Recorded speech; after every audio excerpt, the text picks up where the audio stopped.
प्रचाराच्या दरम्यान भारतीय जनता पक्ष आणि मित्र पक्षांनी उद्धव ठाकरे यांनी सुडाचं राजकारण केल्याचा आरोप केला होता.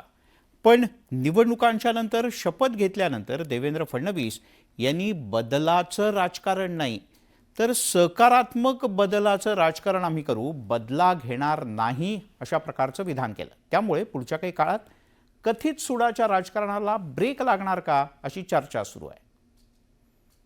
मी सांगितलं की बदल्याचं राजकारण करायचं तर बदल दाखवेल अशा प्रकारचं राजकारण करायचं.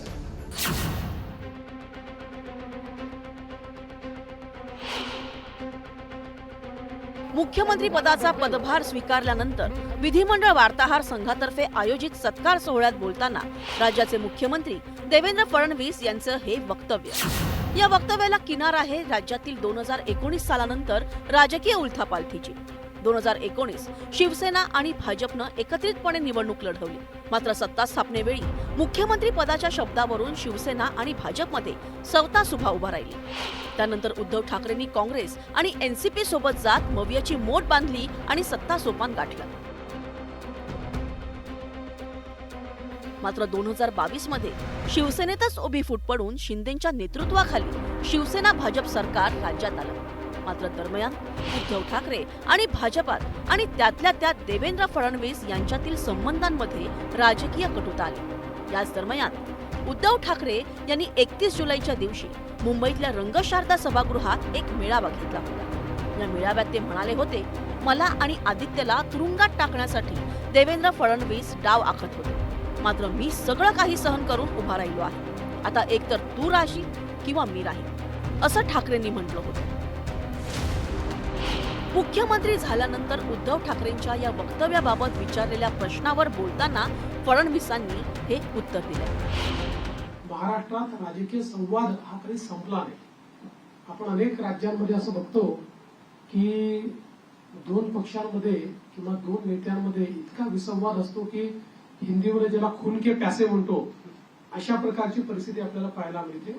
ती महाराष्ट्रात नव्हती, आजही नाही आणि ती पुढेही राहू नये हा माझा प्रयत्न असेल. याला जोडून फक्त एक तर तुम्ही राहाल नाही तर मी असं म्हणणाऱ्यांना काय उत्तर द्याल? नाही, मी त्याच वेळेस सांगितलं होतं की राजकारणात सगळेच राहतात, तेही राहतील, मी राहीन, आम्ही सगळेच राहणार. निवडणुकीच्या काळात ठाकरे फडणवीसांनी एकमेकांवर जोरदार शाब्दिक हल्ले केले.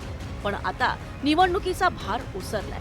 तसेच राज्यात महायुतीचं सरकार स्थापन झाल्यानंतर आता सगळ्यांचा सूर बदलल्याचं पाहायला मिळतंय. त्यांच्याकडे बहुमत आहे आणि बहुमत हे मोठं बहुमत आहे.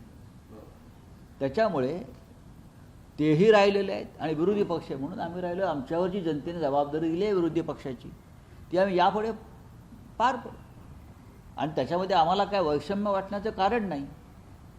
आम्ही हरलो, लोकांनी आम्हाला मतं दिली नाहीत असं आम्हाला आता ईव्हीएमच्या माध्यमातून दिसतंय. त्या पुढील काळात सुडाचं राजकारण होऊ नये अशी अपेक्षाही संजय राऊतांनी व्यक्त केली आहे. महाराष्ट्रात सुडाचं राजकारण करण्याची सुरुवात ही भारतीय जनता पक्षाकडून झाली. ईडी, सीबीआय, पोलीस यांचा वापर आम्ही कधीच केला नाही. विरोधकांशी आम्ही कायम प्रेमानं वागलो.